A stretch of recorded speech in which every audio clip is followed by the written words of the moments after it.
Thank you. Thank you to the President for convening the Global Entrepreneurship Summit and to Stanford for hosting.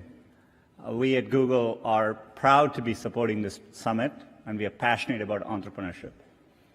This is such an important issue for our company, but also for our country and for a community of entrepreneurs around the world.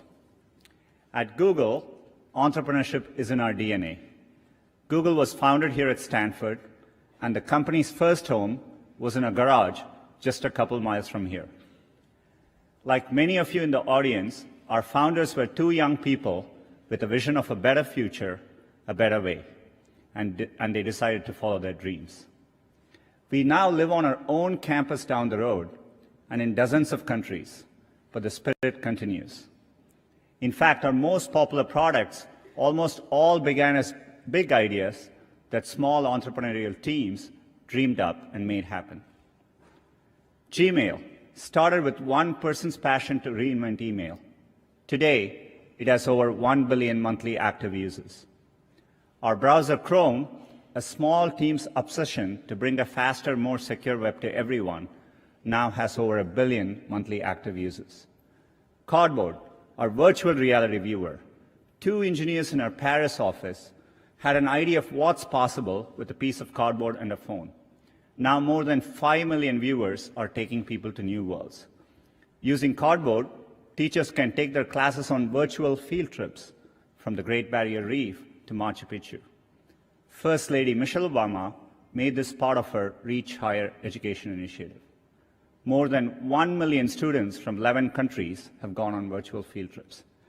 And today, we are making Cardboard available to LGBTQ centers around the world so people who cannot physically attend Pride parades and festivals this weekend can still have the Pride experience.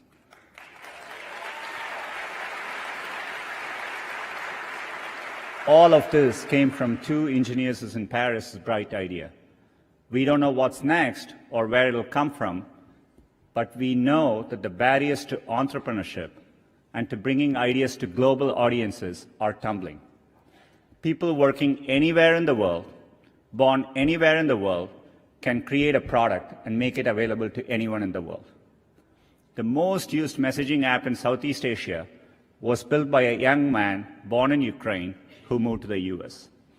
And the three most popular viral games in the US in recent years came from entrepreneurs in Finland, Ireland, and Vietnam. You're the ones building the next Google, the next Spotify, the next Tesla, the next, well, we don't even know, but what I know is that someone in this room will build it.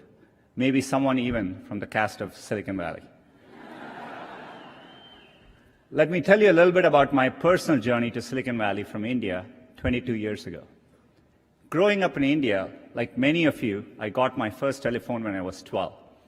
In my case, it turned out to be a rotary phone, so it wasn't that great for selfies, but I still loved to call my friends, play with it, and sometimes take it apart. That telephone cemented my fascination with technology. I remember in my parents' house in Chennai reading about the invention of the transistor at Bell Labs.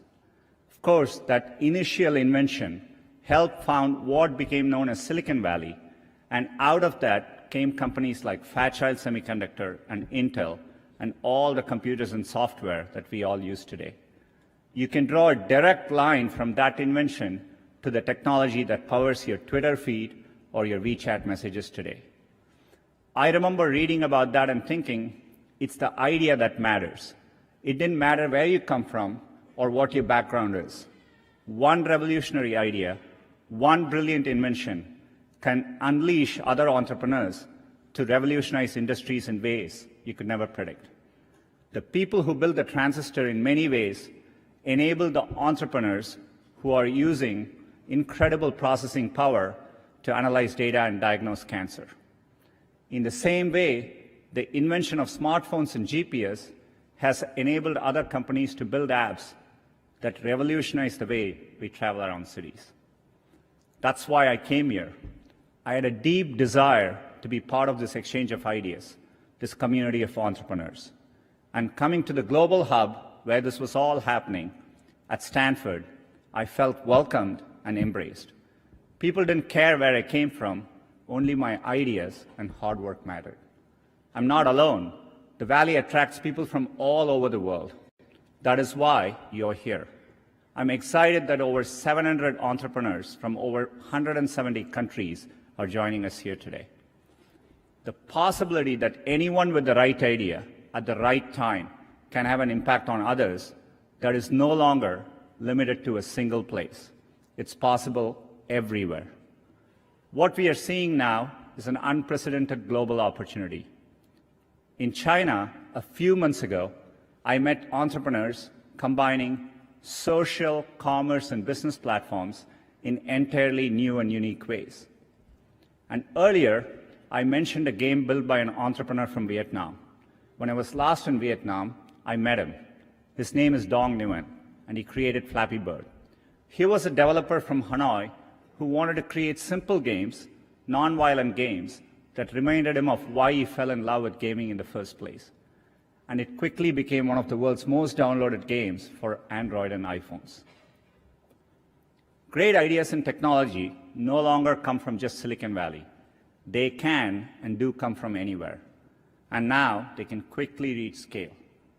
I see hubs growing all over the world: Germany, Brazil, UK, Israel, China. The latest figures say that 21% of adults across 60 countries intend to start a business in the next 3 years. And there are over 200 million women around the world who are starting or running a business. It's clear that Silicon Valley is now as much an idea as a place, and it is an ideal of what's possible. And those of us who are lucky enough to have benefited from being in Silicon Valley or hubs like it owe it to the world to set a good example and clear a path for others. And that is another reason I'm excited to be here speaking to you. Because businesses, academia, and governments all play an important role in removing these barriers. The internet itself is a perfect example of this. It's arguably the greatest economic engine of all time. And its success is largely a result of early collaboration between the US government, the private sector, and researchers from academic institutions, including Stanford. They worked together and made deliberate policy choices to keep the platform open and borderless. The course of history shows that this open model can unleash innovation, opportunity, and benefits for people everywhere. In India, another early and insightful decision was to create the Indian Institutes of Technology. These are leading engineering and technical institutions that are government-supported. I still vividly remember as a teenager jumping onto a crowded train at Chennai and traveling for 24 hours to attend my school at IIT Kharagpur. And that opportunity changed the course of my life. These institutions, over many decades, have played a huge role in creating generations of skilled entrepreneurs in India. There are many countries helping to create positive environment for their entrepreneurs. In the US, recently the Departments of State and Commerce appointed digital economy officers who will work to remove barriers and help entrepreneurs reach communities around the world. At Google, we are committed to playing our part to foster the next generation of entrepreneurs. Our Google for Entrepreneurs team has established a number of campuses. These provide space for entrepreneurs to build and work together in major tech hubs to take their ideas and go global. We have opened campuses in London, Madrid, Sao Paulo, Seoul, Tel Aviv, and we look forward to reaching new cities in the future, and perhaps welcoming some of you to drop by. Google tools help businesses launch and grow every day. More than 30 million small businesses globally rely on at least one Google product to find customers, to grow, and to be productive. Training. We are also committed to train 5.5 million people on digital skills, investing over $140 million during the past year.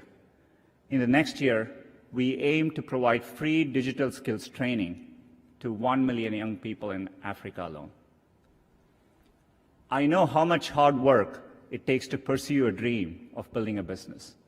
The long hours, time away from family, the rejection, the ideas you know are brilliant that just don't seem to catch on. There is a great quote from Thomas Edison that does the best job of defining what it's like to be an entrepreneur. I have not failed. I have just found 10,000 ways that don't work.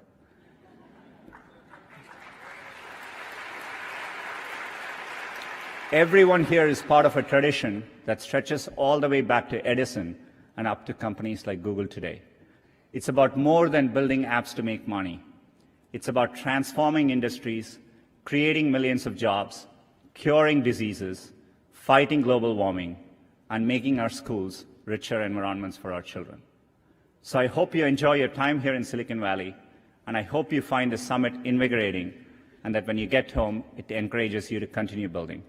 We are all looking to you, the world is counting on you, and we can't wait to see what you build next. Thank you.